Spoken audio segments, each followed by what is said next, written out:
Olá, bom dia, seja bem-vinda, seja bem-vindo. Este é o programa Daqui para Frente.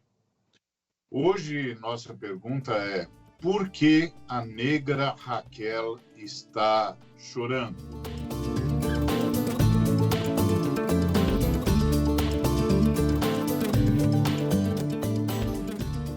Nas Escrituras Sagradas, em Mateus, capítulo 2, a partir do verso 16, a gente lê: Vendo-se iludido pelos magos, enfureceu-se Herodes grandemente e mandou matar todos os meninos de Belém e de todos os seus arredores, de 2 anos para baixo, conforme o tempo do qual, com precisão, se informara dos magos.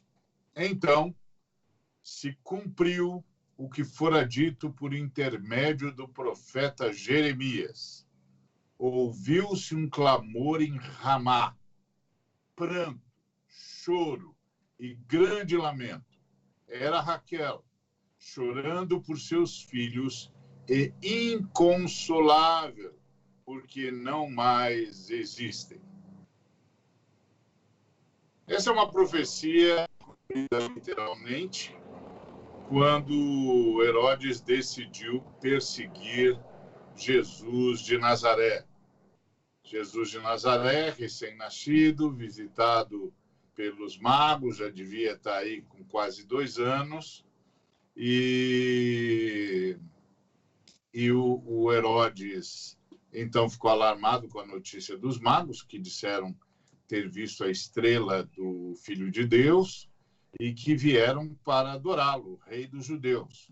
E ele, então, ficou sob impacto, óbvio, com medo de perder o seu posto, e conseguiu reunir os sacerdotes e os escribas e os fariseus disseram com exatidão a cidade onde Jesus nasceria, portanto, Belém, Efratá, Belém da Judéia, e os magos se dirigiram para lá, onde encontraram Jesus e ofereceram os presentes e a adoração que trouxeram. Mas o Herodes pediu-lhes que, na volta, passasse pelo palácio e lhes contasse onde Jesus estava. O objetivo dele era muito claro, ele queria matar Jesus. Entretanto, os anjos avisaram em sonho os magos e eles se desviaram e não falaram com Herodes. Herodes, então, mandou matar todas as crianças de 2 anos para baixo, calculando que, matando-as todas, alcançaria Jesus de alguma maneira. Pois é, por que a negra Raquel está chorando no Brasil? Porque as nossas crianças também estão sendo mortas. As nossas crianças pretas, negras, homens e mulheres estão sendo mortos. Emily Vitória, 4 anos. Rebeca Beatriz, 7 anos. Ana Carolina. Douglas, 4 anos. Ítalo. João Pedro, 14 anos. João Vitor, 14 anos. Cauã, 11 anos. Leônidas, 12 anos. Luiz Antônio, 14 anos. Maria Alice. Rayane. Gustavo Cruz. Denis Henrique. Marcos Paulo. Luara Vitória. Gabriel Rogério. Eduardo Silva. Bruno Gabriel. Matheus dos Santos. Denis Guilherme. Do Gustavo em diante, nós estamos falando dos meninos que foram mortos em Paraisópolis, cujo assassinato completa 1 ano. E da Rayane para cima, nós estamos falando das crianças que foram mortas nesse ano, no Rio de Janeiro. Só no Rio de Janeiro. Nós tivemos casos no Brasil todo. Mas a lista seria muito maior e, portanto, tomaria, assim, haveria muita necessidade de tempo, infelizmente, para dizer dessa barbárie. E essa barbárie tem a ver com uma política de segurança pública inepta, ineficaz e violenta. Tem a ver com racismo. Sim, porque todas essas crianças, pasmem, eram pretas. Todas elas eram pretas. Racismo, puro racismo. Racismo letal. Racismo estrutural. As forças do Estado invadem os locais e simplesmente, a torto e direito, saem a atirar. Em alguns casos, essas crianças foram mortas dentro de casa, assistindo TV. Casas também que foram invadidas. Crianças foram mortas com o uniforme da escola, mochila da escola, indo para a escola, ou voltando da escola. Assassinato. O nome disso é assassinato. O nome disso é inépcia. É claro, sempre há de se dizer que os agentes da polícia foram tomados de comoção, ou de emoção abrupta, ou sei lá,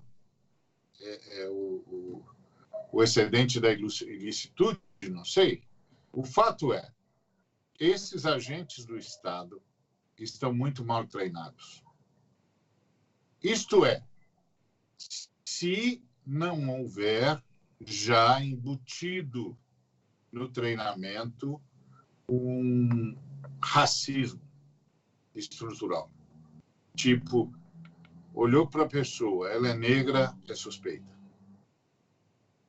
Eu me lembro de um cartaz carregado por uma menina que dizia: senhor policial, deixe de apontar o seu revólver para a minha cor.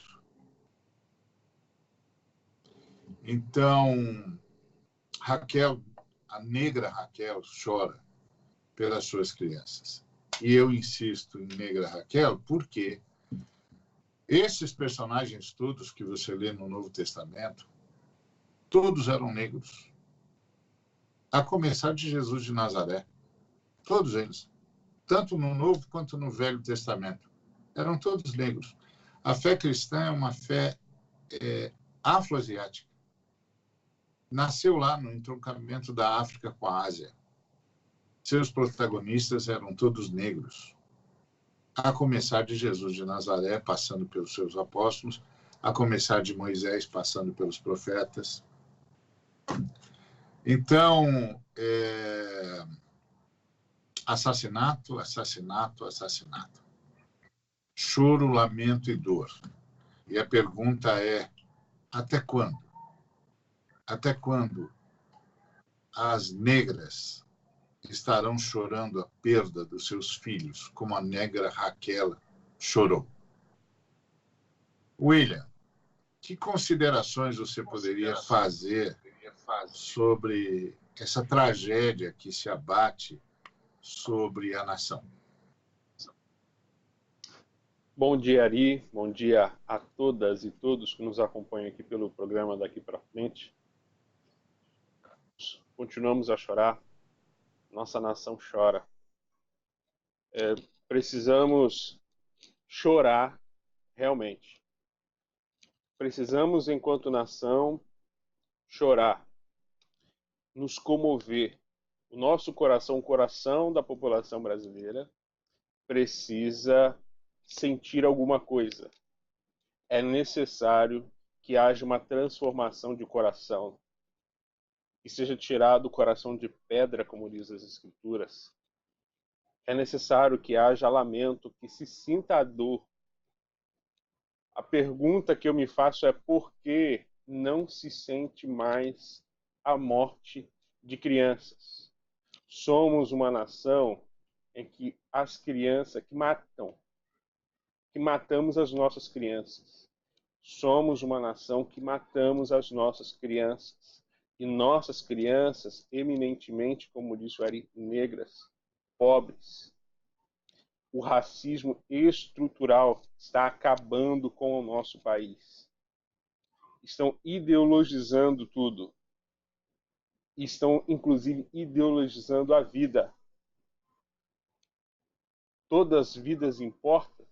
Todas as vidas importam. Então, por que, quando você chega, por exemplo, numa UPA, num hospital, numa emergência, existe ali uma qualificação de emergência?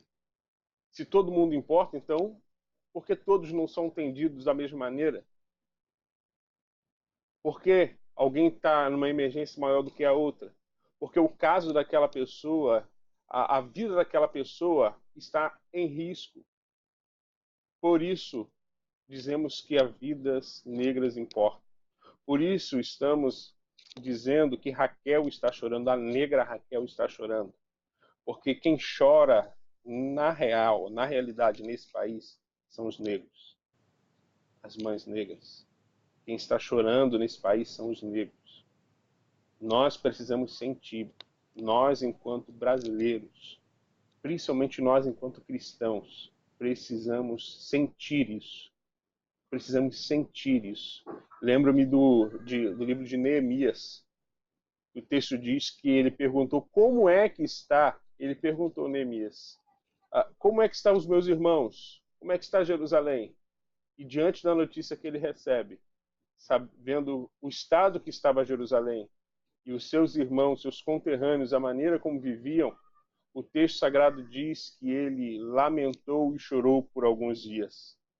E, infelizmente, nós recebemos informações semelhantes ou piores a que Neemias recebeu, e nós não temos lamentado, nós não temos chorado. Nós não estamos mais sentindo essa dor. Nós não temos mais sentido isso. Nosso coração precisa novamente ser um coração de carne. Precisamos sentir a dor, precisamos lamentar, precisamos sentir isso. Não podemos nos acostumar. Não pode cauterizar esse pecado. Esse pecado do homicídio não pode cauterizar. A Bíblia fala sobre pecado cauterizado. Na minha infância eu ouvi muito sobre isso. Aliás, na minha adolescência eu ouvi muito sobre isso no meio pentecostal.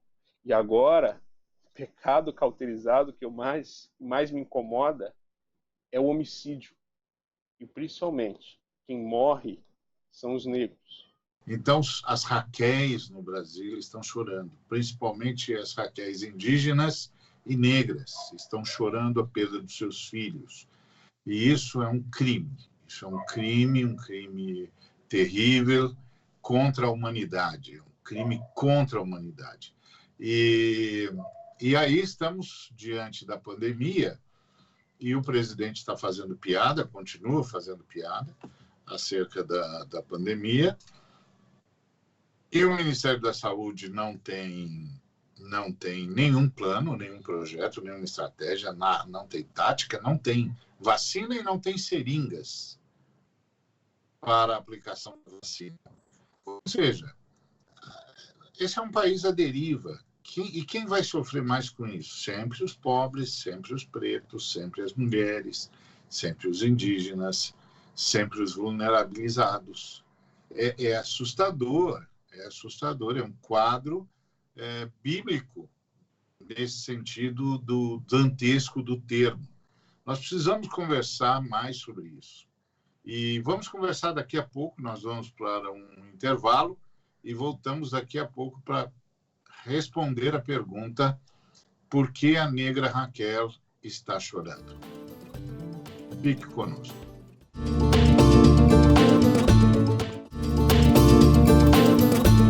Muito bem, voltamos ao programa Daqui para Frente. Nossa pergunta hoje é: por que a negra Raquel está chorando? E estamos conversando. Infelizmente, não temos escolha se não atacar esse problema de frente, que é a questão dos assassinatos de crianças. Crianças, eu vou repetir, crianças sendo mortas, algumas dentro da sua casa, outras enquanto vinham da escola. Crianças. Crianças. E todas pretas. Fizemos uma lista dessas crianças aqui, citamos-las nominalmente, todas pretas. É coincidência? Não, é racismo. Racismo é uma doença profunda da humanidade.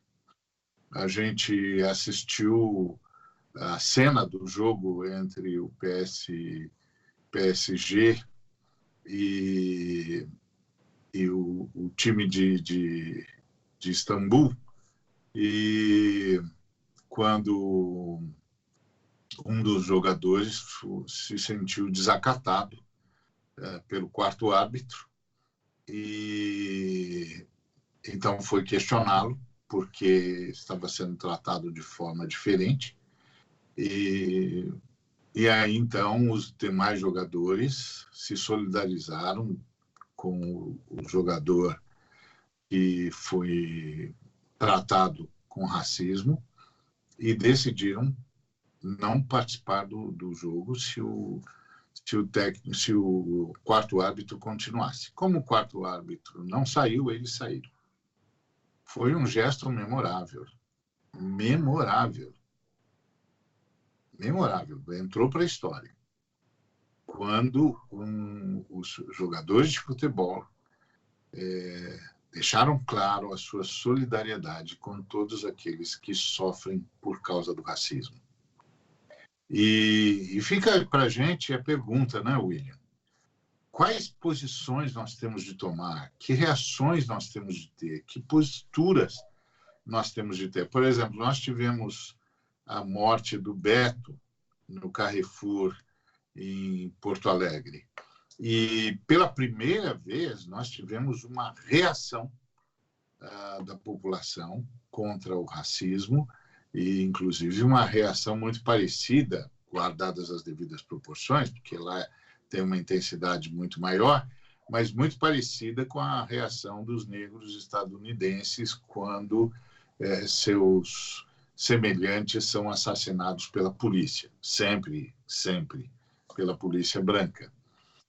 Aqui, pela primeira vez que eu me lembre, nós tivemos uma reação dura, não com a intensidade estadunidense. A intensidade estadunidense é exponencialmente muito maior, mas foi a primeira vez. E agora a gente tem uma postura muito forte da Coalizão Negra por Direitos, querendo que o Carrefour seja punido nos termos da lei, porque o Carrefour é corresponsável e co-praticante desse crime, portanto, cúmplice desse crime que foi movido única e exclusivamente pelo racismo.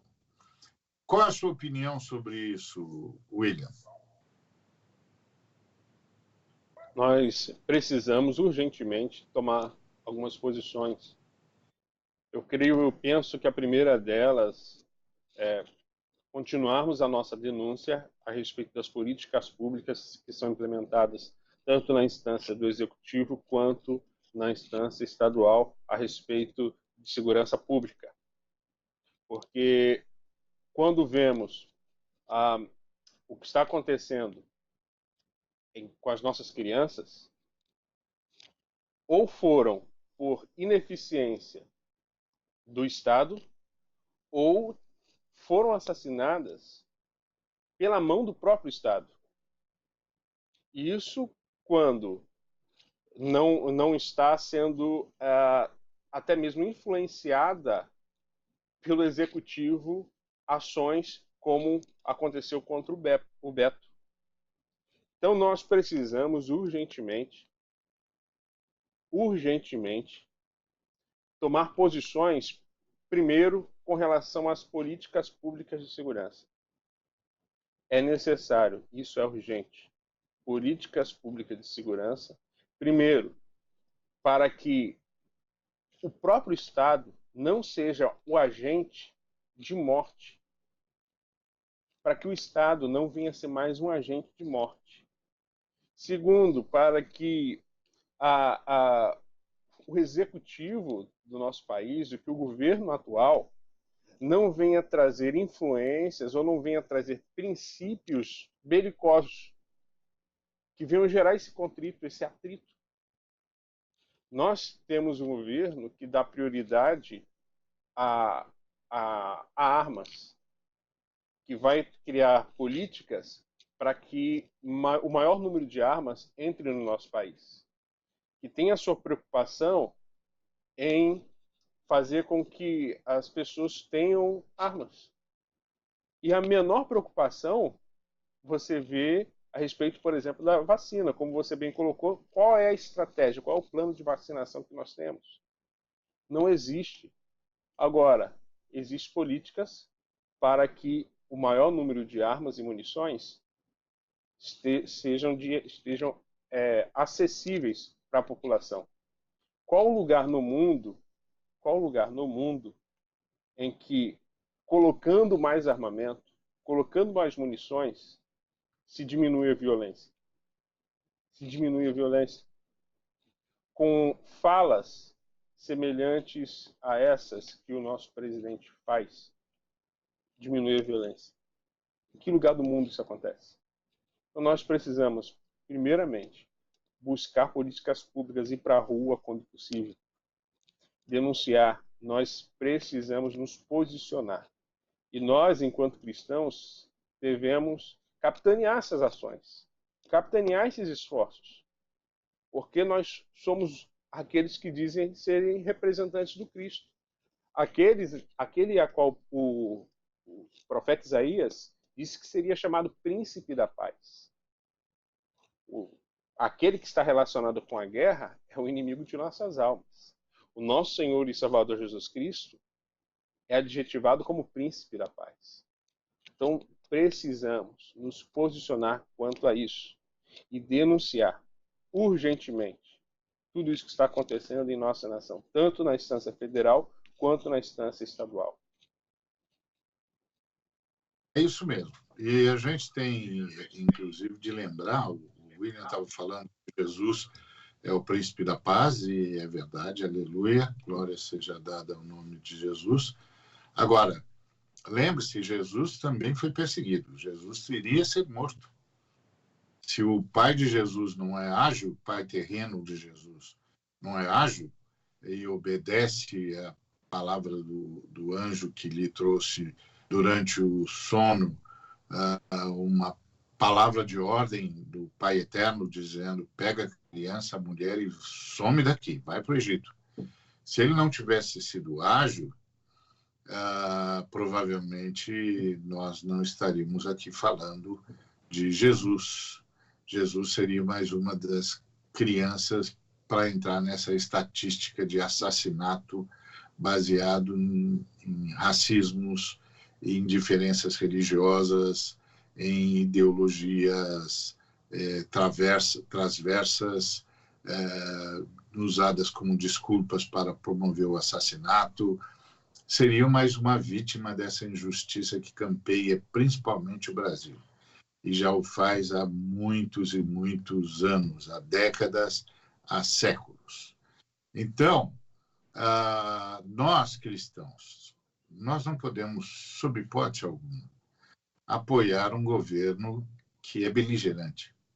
Nós não podemos apoiar um governo que faz gracinha e gracejo com a pandemia, com a morte de milhares de pessoas.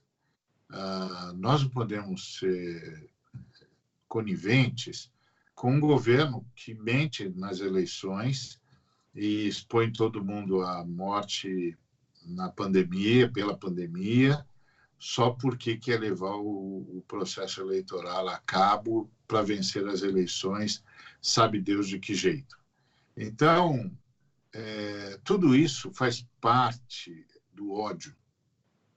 O racismo é provavelmente a maior expressão de ódio, porque ela é endêmica, é uma expressão endêmica, está aí há séculos e vai se retroalimentando o tempo todo.